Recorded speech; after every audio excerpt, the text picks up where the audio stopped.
Video में हम करने वाले हैं चैप्टर मोशन का क्विक रिवीजन। तो सबसे पहले लेते हैं कि मोशन क्या होता है। मोशन हम कब बोलेंगे कि कोई ऑब्जेक्ट मोशन में है, अगर उस ऑब्जेक्ट की पोजीशन कंटिन्यूअसली चेंज हो रही है with respect to some point, some fix point या some reference point, then we say that object is in motion.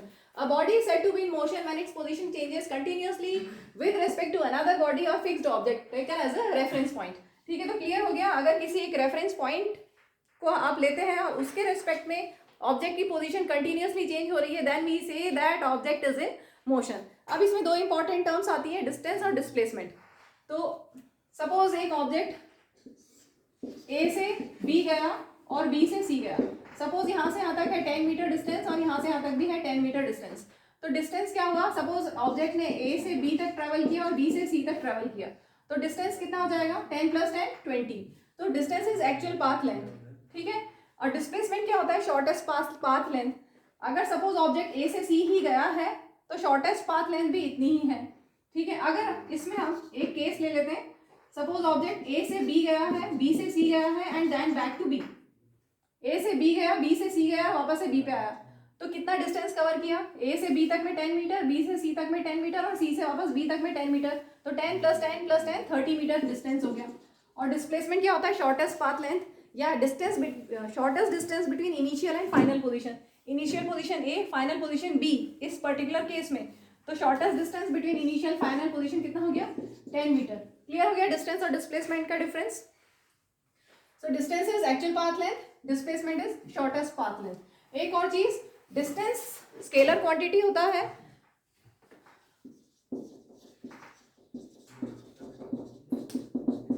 क्योंकि स्केलर क्वांटिटीज क्या होती हैं, scalar quantities are those physical quantities which have only magnitude, no direction. They are scalar quantities and distance has only magnitude, no direction.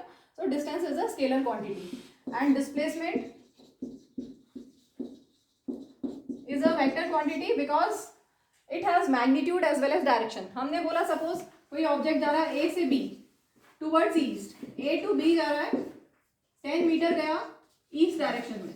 तो ये हमने क्या कर दिया, डायरेक्शन भी स्पेसिफाई कर दिया. डायरेक्शन स्पेसिफाई करते ही क्या हो गया, डिस्प्लेसमेंट हो गया. ठीक है, so displacement is a vector quantity. Vector quantities are those physical quantities which have magnitude as well as direction. और अगर मूविंग ऑब्जेक्ट है, ये दोनों टर्म हम कब यूज करें, मूविंग ऑब्जेक्ट के लिए. For a moving object distance is always positive,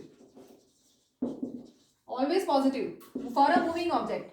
और displacement it can be positive, negative और जीरो. जीरो के लिए एग्जाम्पल ले लेते हैं. सपोज कोई ऑब्जेक्ट है सर्कुलर मोशन में, सपोज उसने ए से स्टार्ट किया, बी तक गया और वापस से ए तक आ गया, तो डिस्टेंस कितना हो जाएगा, 2πr. और डिस्प्लेसमेंट कितना हो जाएगा, shortest distance between initial position and final position. Initial position भी ए, फाइनल पोजीशन भी ए, तो डिस्प्लेसमेंट कितना हो गया, 0. ठीक है, ऐसे पॉजिटिव पॉजिटिव तो ये क्लियर है. और नेगेटिव अगर हम अपोजिट डायरेक्शन में आते हैं तो हम बोलेंगे कि डिस्प्लेसमेंट नेगेटिव है. ठीक है, इसके बाद दो इंपॉर्टेंट टर्म्स हैं, इनको ध्यान रखना है. वैसे तो बहुत ही सिंपल है लेकिन बताना जरूरी है. ओडोमीटर, ऑटोमोबाइल्स में, व्हीकल्स में ओडोमीटर लगा हुआ रहता है. That is the device that shows the distance travelled. Kilometre में कितना डिस्टेंस कवर हुआ वो आ जाता है ओडोमीटर में. और स्पीडोमीटर से हमें स्पीड पता चल जाती है कितनी स्पीड हमारी व्हीकल की है. इसके बाद दो इंपॉर्टेंट टर्म्स फिर से, uniform motion and non uniform motion. Uniform motion क्या होता है, if object covers equal distances, short में लिख रही हूँ बस, if object covers equal distances in equal intervals of time, then we say that object is in uniform motion. और अगर यूनिफॉर्म मोशन का आप डिस्टेंस टाइम ग्राफ बनाएंगे तो you will get a straight line incline to time axis किसी angle पे. ठीक है, straight line incline to time axis. ये एक्स एक्सिस, ये वाई एक्सिस. एक्स एक्सिस पे हमने टाइम लिया है, वाई एक्सिस पे हमने डिस्टेंस लिया है. और अगर इस तरह का है तो यह है यूनिफॉर्म मोशन. इसी में डिस्टेंस टाइम ग्राफ में अगर मैंने ऐसा ग्राफ बना दिया तो क्या होगा, यहाँ पर तो यूनिफॉर्म मोशन, और इस केस में डिस्टेंस कांस्टेंट है. जितना टाइम इंक्रीज कर रहे हैं हम, टाइम सपोज ये 1 सेकेंड 2 सेकेंड, डिस्टेंस वही का वही है. सपोज 40 मीटर पे थे ऑब्जेक्ट, पहले 40 मीटर पे था, 0 सेकेंड में भी 40 मीटर पे, 1 सेकेंड में भी 40 मीटर पे, 2 सेकेंड में भी 40 मीटर पे, means body is at rest. ठीक है, ये क्लियर हो गया. और डिस्टेंस यूनिफॉर्म मोशन क्या है, object covers equal distances in equal intervals of time. और नॉन यूनिफॉर्म मोशन में if object covers unequal distances unequal distances in equal intervals of time. इसके लिए कोई भी कर्व बना दीजिए आप, तो ये नॉन यूनिफॉर्म मोशन हो गया. क्लियर? आगे आपके पास यहाँ पर टर्म्स हैं स्पीड और एवरेज स्पीड. स्पीड होती है distance upon time. Speed is distance travelled by the object पर यूनिट टाइम. डेफिनेशन अगर आपको प्रॉपर देनी है, distance travelled by the object पर यूनिट टाइम. अब यूनिट क्या होगी स्पीड की?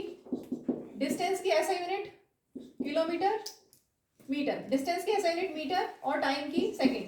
तो मीटर पर सेकेंड आप ऐसा भी लिख सकते हैं या आप ऐसा भी लिख सकते हैं. ठीक है, तो ऐसा यूनिट स्पीड की हो गई मीटर पर सेकेंड. और बाकी यूनिट्स, बहुत सारी यूनिट्स हो सकती हैं.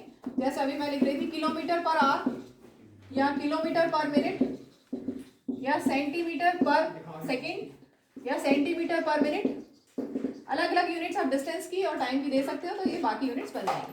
ठीक है. अब normally practically object uniform motion में नहीं होता, क्योंकि रास्ते में अगर कोई व्हीकल जा रही है या आप जा रहे हो तो कभी आपकी स्पीड कम होगी आपकी व्हीकल की, कभी स्पीड ज़्यादा होगी. तो ऐसे केस में हम कैलकुलेट करते हैं एवरेज स्पीड. तो एवरेज स्पीड के लिए क्या फॉर्मूला यूज किया जाता है? Total distance travelled upon total time taken. Numericals में काम आएगा. एवरेज स्पीड कैलकुलेट करना हो तो total distance travelled upon total time taken. और इसमें भी यूनिट तो वही रहेगी मीटर पर सेकेंड ऐसे यूनिट, और बाकी यूनिट्स अदर यूनिट्स इस तरह की रहेंगी. ठीक है. एक चीज़ और, अगर सपोज आपको किलोमीटर पर आवर को मीटर पर सेकेंड में कन्वर्ट करना है तो आप क्या करेंगे? जैसे एक एग्जांपल लेते हैं. सपोज आपके पास है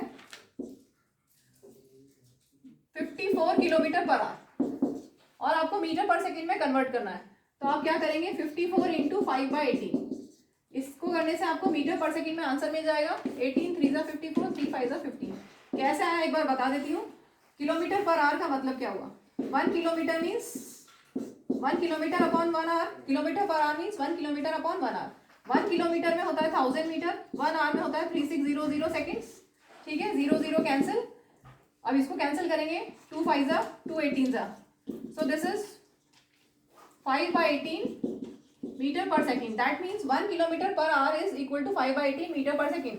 इसलिए जब भी आपको किलोमीटर पर आवर को मीटर पर सेकेंड में कन्वर्ट करना हो तो इंटू 5/18 कर देना है.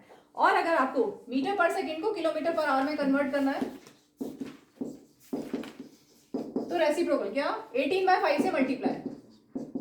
ठीक है. एग्जाम्पल लेते हैं. सपोज आपको 5 मीटर पर सेकेंड को किलोमीटर पर आवर में कन्वर्ट करना है तो क्या करोगे? 5 इंटू 18/5. ठीक है. तो ये आ जाएगा 18 kilometre per hour. Clear? Next topic है स्पीड एंड वेलोसिटी.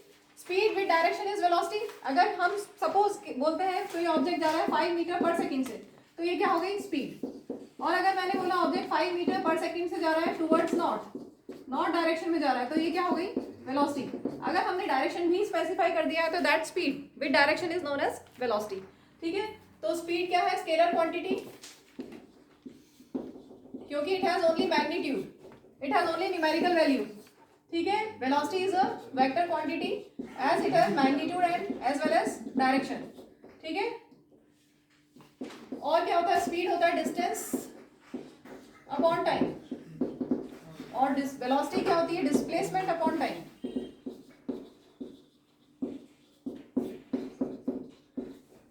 एक और बहुत इंपॉर्टेंट चीज, अगर मूविंग ऑब्जेक्ट है, for a moving object speed can be positive, नहीं, is always positive. Speed is always positive for a moving object. अगर moving object है तो स्पीड ऑलवेज पॉजिटिव होगी और कैनॉट बी जीरो, क्योंकि मूविंग ऑब्जेक्ट है ना. फॉर अ मूविंग ऑब्जेक्ट, अगर ऑब्जेक्ट मूव हो रहा है तो उसकी स्पीड हमेशा पॉजिटिव रहेगी. जैसे 5 मीटर पर सेकेंड कोई पॉजिटिव वैल्यू रहेगी. और वेलोसिटी में हमने टर्म यूज किया डिस्प्लेसमेंट, और हमने डिस्प्लेसमेंट में पढ़ा है कि डिस्प्लेसमेंट नेगेटिव हो सकता है. तो सेम वैसे ही वेलोसिटी क्या क्या हो सकती है फॉर अ मूविंग ऑब्जेक्ट? ये लिख देना. For a moving object it can be positive, negative और जीरो, कुछ भी हो सकता है वेलोसिटी. देखिए अब जो वेलोसिटी है या स्पीड है, दोनों ही यूनिफॉर्म भी हो सकती है और वेरिएबल भी हो सकती है.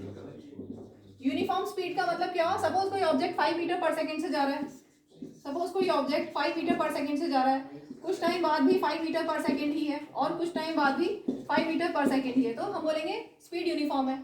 वेरिएबल कब हुई, जब 5 के बाद उसने 6 कर ली, सपोज उसके बाद 2 कर ली, तो हम बोलेंगे कि वेरिएबल स्पीड है।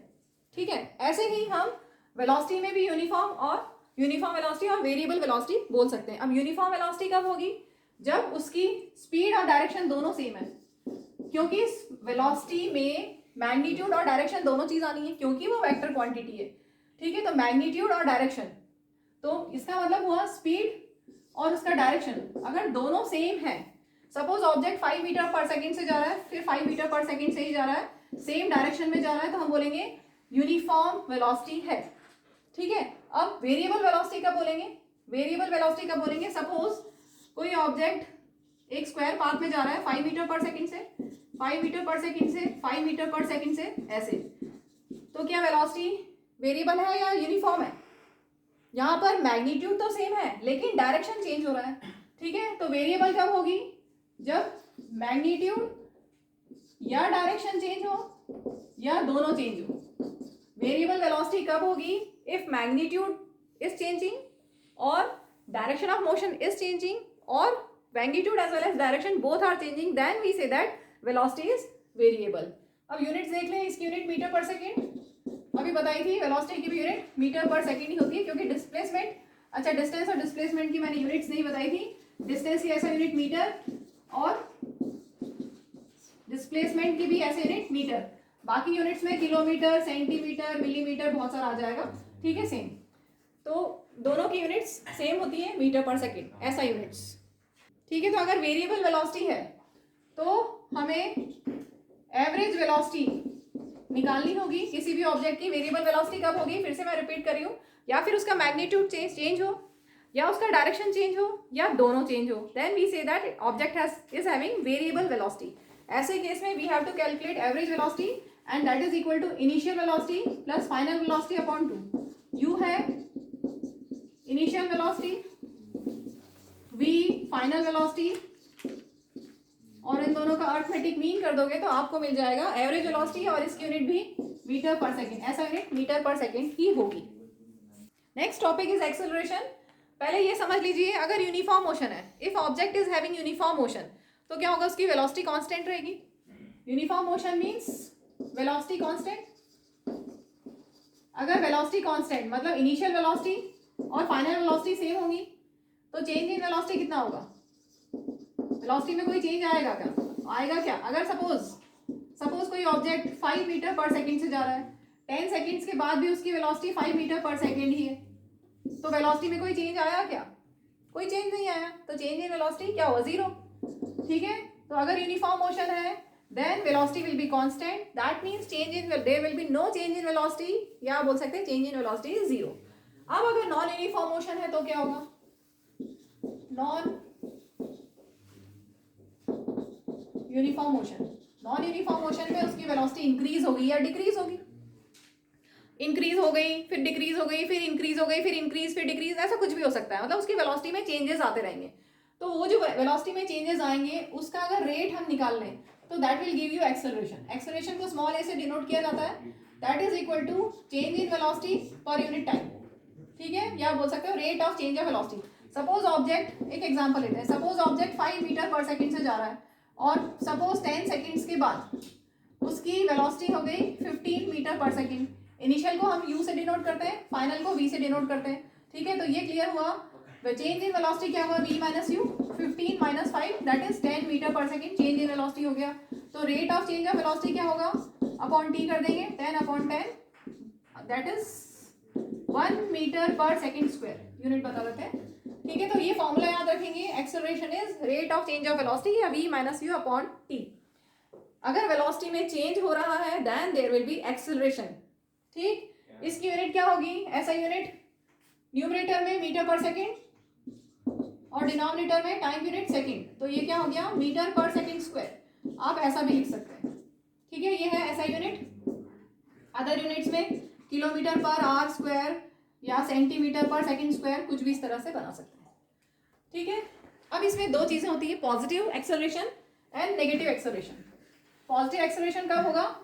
अगर उसकी वेलोसिटी इंक्रीज हो रही है, अगर वेलोसिटी इंक्रीज हो रही है, सपोज पहले उसकी वेलोसिटी थी 5 मीटर पर सेकेंड और बाद में उसकी वेलोसिटी 10 सेकेंड के बाद, मैंने अभी जो एग्जांपल लिया वही ले लेते हैं, 15 मीटर पर सेकेंड, तो वेलोसिटी इंक्रीज हो रही है,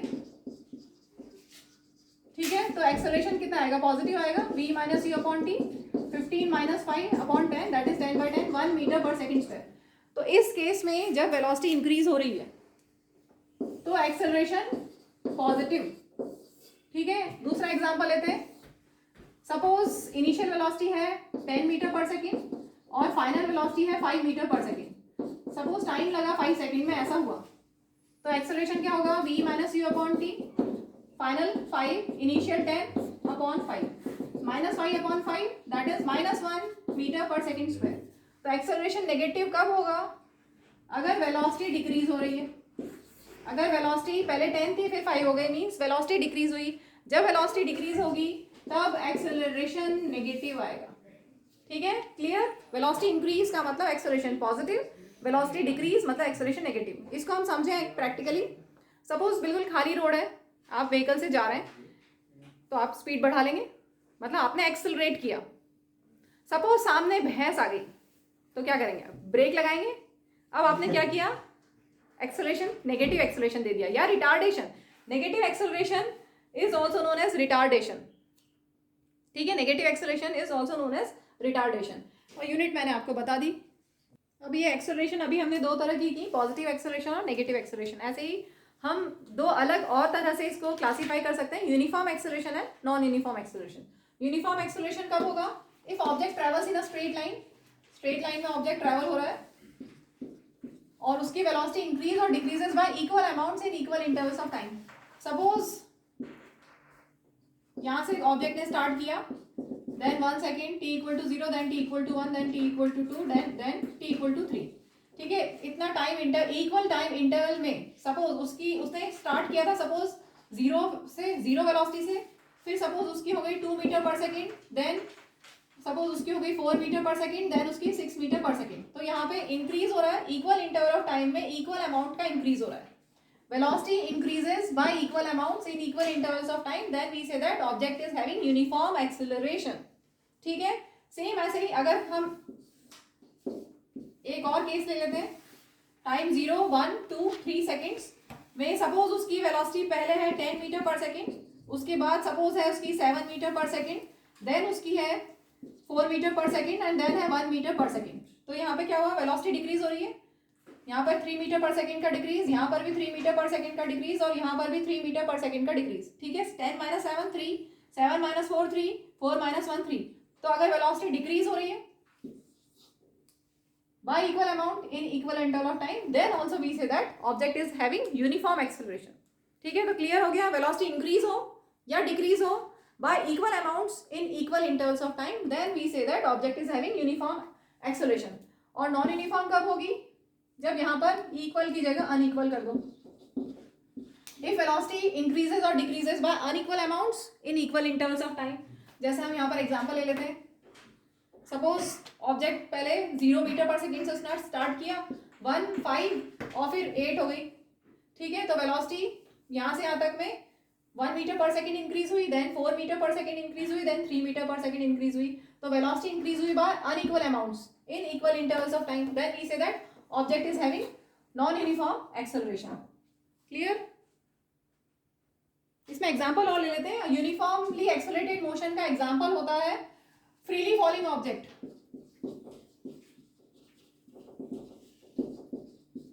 अगर if an object is made to fall freely, ये मेरा डस्टर, इसको मैं रिलीज कर दूं तो क्या हुआ?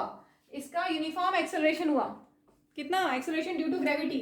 इसका जो एक्सेलरेशन हो कितना होगा? Acceleration due to gravity that is 9.8 metre per second square. तो फ्रीली फॉलिंग ऑब्जेक्ट का वेलोसिटी इक्वल अमाउंट से इंक्रीज हो रहा है, ठीक है। Velocity increases by equal amounts.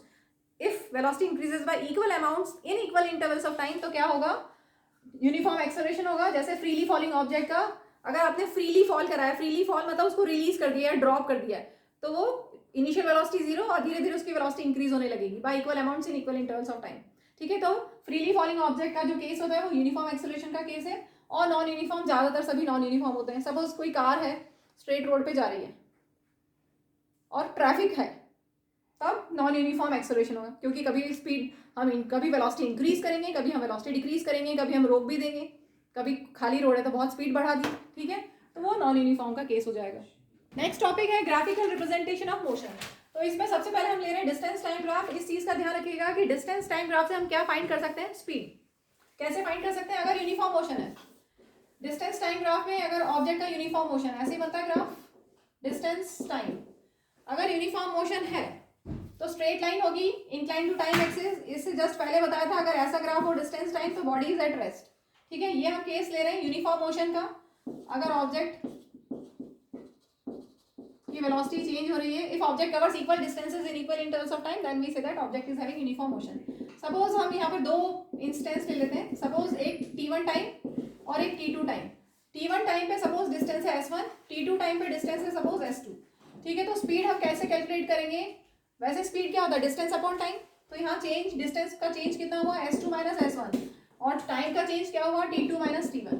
तो ग्राफिकली अगर आपको स्पीड कैलकुलेट करनी है तो change in distance upon change in time, ठीक है। Actual distance travelled by the object पर unit time that is speed, ठीक है। तो इस तरह से आप कैलकुलेट कर सकते हैं speed for distance time graph. और डिस्टेंस टाइम ग्राफ कैसे हो सकते हैं, एक ये मैंने बता दिया। इसके अलावा एक distance time graph non uniform motion के लिए इस तरह का हो सकता है। Any curve distance time graph अभी बताया भी था शायद, ठीक है। Any curve non uniform motion के लिए हमें जो टेक्स्ट बुक में दिया हुआ है वो यूनिफॉर्म मोशन के लिए ये फॉर्मूला दिया हुआ है। अब हमने लिया सेकंड टाइप का ग्राफ वेलोसिटी टाइम ग्राफ, और वेलोसिटी टाइम ग्राफ से हम डिस्प्लेसमेंट फाइंड करते हैं। देखिए नॉर्मली कई जगह पर डिस्टेंस और डिस्प्लेसमेंट को सेम बोल दिया जाता है। क्यों ऐसा होता है, क्योंकि अगर स्ट्रेट लाइन मोशन है, कोई ऑब्जेक्ट अगर स्ट्रेट सपोज ए से बी गया स्ट्रेट लाइन में, तो जितना डिस्टेंस होगा उतना ही डिस्प्लेसमेंट होगा। तो कई बार स्ट्रेट लाइन मोशन में डिस्टेंस और डिस्प्लेसमेंट को एक जैसा मान लिया जाता है। क्लियर हो गया, क्योंकि ऐसे केस में सपोज ऑब्जेक्ट ए से बी गया है 20 मीटर, तो डिस्टेंस भी 20 मीटर होगा और डिस्प्लेसमेंट भी 20 मीटर होगा। अब हम वेलोसिटी टाइम में ग्राफ में वेलोसिटी टाइम ग्राफ में दो तरह से हम बना सकते हैं। एक हो गया यूनिफॉर्म वेलोसिटी, टाइम इंक्रीज हो रहा है t1 t2 t3, ठीक है। सपोज यहाँ से a से b तक के मोशन की बात हो रही है ऑब्जेक्ट के, तो यहाँ पर टाइम t1 और यहाँ पर टाइम t2, ठीक है। तो यूनिफॉर्म वेलोसिटी अगर है तो आप क्या फाइंड कर सकते हैं, इस ग्राफ से फाइंड कर सकते हैं डिस्प्लेसमेंट। कैसे फाइंड करोगे, area under the graph. Displacement will be area under the graph. इसको मैं थोड़ा सा और बढ़ा लेती हूँ, नहीं तो आप बोलोगे कि ये स्क्वायर है, ठीक है। वो हमेशा चेक करना कि वैल्यू सेम है कि नहीं है।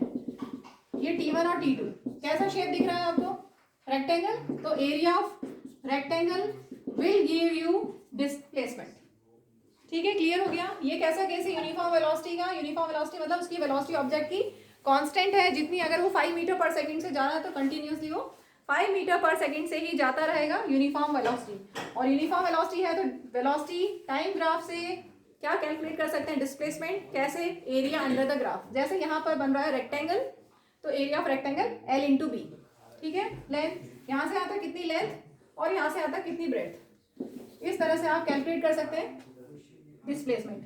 अब वेलोसिटी टाइम ग्राफ ऐसा भी हो सकता है। वेलोसिटी टाइम ग्राफ अगर ऐसा है तो ये क्या हो रहा है, यहाँ पर वेलोसिटी इंक्रीज हो रही है। देखो सपोज ये t1 टाइम में कुछ वेलोसिटी है सपोज 10 मीटर पर सेकेंड है, फिर t2 टाइम में सपोज उसकी वेलोसिटी हो गई 30 मीटर पर सेकेंड। तो यहाँ क्या हुआ, वेलोसिटी इंक्रीज हो रही है ना, वेलोसिटी इंक्रीज हो रही है। और क्योंकि ये स्ट्रेट लाइन है means velocity is increasing at uniform rate. तो हमने यही पढ़ा ना यूनिफॉर्म एक्सेलरेशन में क्या होता है, if velocity increases, uniform acceleration में इफ वेलोसिटी इंक्रीजेस और decreases by equal amounts in equal intervals of time, तो हम बोलते हैं यूनिफॉर्म एक्सेलरेशन। तो यूनिफॉर्म एक्सेलरेशन के केस में सपोज ऑब्जेक्ट ए से बी तक गया है, तो ऐसे केस में हम डिस्प्लेसमेंट कैसे फाइंड करेंगे, एरिया अंडर द ग्राफ। ये ग्राफ कैसा बन रहा है, displacement will be area under the graph. कैसा शेप है, ट्रेपेजियम, ठीक है, दो पैरेलल साइड्स, और ये उनका perpendicular distance, so that will be equal to area of trapezium. Area of trapezium होता है half into sum of parallel sides into perpendicular distance between them. Suppose एक पैरेलल साइड है ए, दूसरी parallel side है B, और इनके बीच का परपेंडिकुलर डिस्टेंस है H. So area of trapezium half into sum of parallel sides into perpendicular distance between them. एक और तरह से हम निकाल सकते हैं एरिया ऑफ ट्रेपेजियम। आप चाहें तो इस फिगर को डिवाइड कर लीजिए इंटू टू पार्ट्स। एक तो हो गया ट्राइंगल और रेक्टेंगल, ऐसे भी कर सकते हैं। Area of triangle plus area of rectangle will give you area under the graph या डिस्प्लेसमेंट। क्लियर? अब हम करते हैं आगे। There are 3 equations of motion. First है velocity time relation, that is v equal to u plus at। Next position time relation, s equal to ut plus half at square, और position velocity relation is v square equal to u square plus 2as। अब सबसे पहला question कि ये हम equations of motion कब use करें? अगर कोई ऑब्जेक्ट स्ट्रेट लाइन में मूव कर रहा है और उसके पास है uniform acceleration, then we will use these equations of motion. Straight line motion है, यूनिफॉर्म एक्सेलरेशन है, then we will use equations of motion. अब एक चीज समझो, एक बैक एक्सरसाइज में क्वेश्चन है कि एक stone is allowed to fall on the surface of water, ठीक है, और फिर उसकी आवाज यहां से ऊपर तक गई, तो टोटल टाइम आपको पूछा गया था उसमें। तो speed equal to distance upon time formula हम दोनों में नहीं लगा सकते, ये ध्यान रखेंगे। जब स्टोन ऊपर से नीचे आया, जब स्टोन ऊपर से नीचे गिर रहा है, तब यहाँ पर कैसा केस है? फ्रीली फॉलिंग ऑब्जेक्ट का केस, मतलब यूनिफॉर्म एक्सेलरेशन का केस। और यूनिफॉर्म एक्सेलरेशन का केस है तो ऐसे केस में टाइम फाइंड करने के लिए हम इक्वेशंस ऑफ मोशन यूज करेंगे, डिपेंडिंग ऑन क्या डेटा आपको क्वेश्चन में गिवन है। ठीक है, तो क्लियर हुआ इक्वेशंस ऑफ मोशन कब यूज करेंगे? जब भी ऑब्जेक्ट के ऊपर एक्सेलरेशन लग रहा है, चाहे वो पॉजिटिव एक्सेलरेशन हो चाहे नेगेटिव एक्सेलरेशन हो। लेकिन अगर एक्सेलरेशन है तब आप ये तीनों इक्वेशंस ऑफ मोशन में से जो डेटा गिवन है उसके अकॉर्डिंगली यूज करेंगे। इसके बाद इसी में था कि वो स्टोन नीचे गिरा पानी वाटर सरफेस पे, अब उसकी आवाज ऊपर गई, तो वो जो साउंड ऊपर जाएगी उस केस में जो टाइम निकालोगे वो normal speed equal to distance upon time वाले फॉर्मूले से निकालोगे, क्योंकि जब साउंड नीचे से ऊपर जा रही है उस केस में, साउंड के केस में कोई एक्सेलरेशन इन्वॉल्व नहीं है, इसलिए यहाँ पर speed equal to distance upon time लगेगा। और इस केस में हम लगाएंगे एक्सेलरेशन वाला कोई ना कोई formula, depending on the situation की क्या क्या दिया हुआ है। ठीक है, इनमें और क्या होता है? v होता है final velocity, u initial velocity, a acceleration, t time, और s डिस्टेंस। ठीक है, ये सब ध्यान रखना है। Last topic uniform circular motion. तो यूनिफॉर्म सर्कुलर मोशन कब होता है? अगर कोई ऑब्जेक्ट सर्कुलर पाथ में है और उसकी स्पीड यूनिफॉर्म है।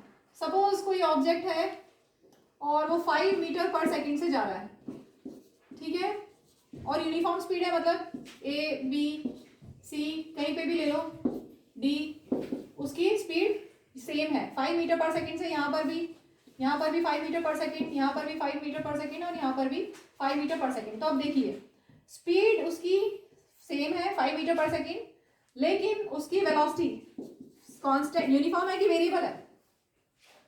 वेलोसिटी वेरिएबल है। क्यों? क्योंकि अभी जस्ट हमने थोड़ी देर पहले पढ़ा था वेरिएबल वेलोसिटी कब होती है? या उसका मैग्नीट्यूड चेंज हो या उसका डायरेक्शन चेंज हो, स्पीड का मैग्नीट्यूड चेंज हो या डायरेक्शन चेंज हो या दोनों चेंज हो, तब हम बोलेंगे वेलोसिटी वेरिएबल है। तो वेलोसिटी वेरिएबल, यहाँ पर स्पीड तो कांस्टेंट है 5 मीटर पर सेकंड, जो हमने लिया एग्जांपल 5 मीटर पर सेकंड से ऑब्जेक्ट सर्कुलर पाथ में मूव कर रहा है, मींस उसका वेलोसिटी का मैग्नीट्यूड तो 5 है। और डायरेक्शन क्या? Direction at every point is changing. यहाँ पर डायरेक्शन कैसे निकालोगे? टेंजेंट बना के। दूसरे पॉइंट पे डायरेक्शन कैसे निकालोगे? टेंजेंट बना के। तो किसी भी पॉइंट पे अगर आपको डायरेक्शन ऑफ मोशन निकालना है तो आप उस पर टेंजेंट बना लो। ठीक है, तो यहाँ पर स्पीड कांस्टेंट है, यूनिफॉर्म स्पीड है, लेकिन डायरेक्शन ऑफ मोशन चेंज हो रहा है। डायरेक्शन ऑफ मोशन चेंज हो रहा है, इसका मतलब उसके पास वेरिएबल वेलोसिटी है, और जब वेलोसिटी वेरिएबल होती है तो इसका मतलब उसके पास एक्सेलरेशन है। इसका मतलब अगर ऑब्जेक्ट सर्कुलर पाथ में यूनिफॉर्म स्पीड से जा रहा है तो वो कैसा केस है? Uniformly accelerated motion.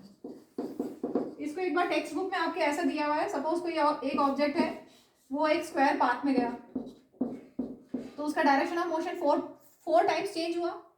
यहाँ से अगर उसने स्टार्ट किया है तो यहाँ पे उसका डायरेक्शन ऑफ मोशन चेंज हुआ, फिर यहाँ पे उसका डायरेक्शन ऑफ मोशन चेंज हुआ, 4 टाइम्स उसका डायरेक्शन ऑफ मोशन चेंज होगा। अगर वही ऑब्जेक्ट 5 साइड्स वाले फिगर शेप में ट्रैवल करेगा तो 5 टाइम्स उसका डायरेक्शन ऑफ मोशन चेंज होगा। अगर 6 साइड्स वाला फिगर हम लें तो 6 टाइम्स उसका डायरेक्शन ऑफ मोशन चेंज होगा। ऐसे ही अगर हम 7 साइड्स वाला फिगर लें तो 7 टाइम्स उसका डायरेक्शन ऑफ मोशन चेंज होगा।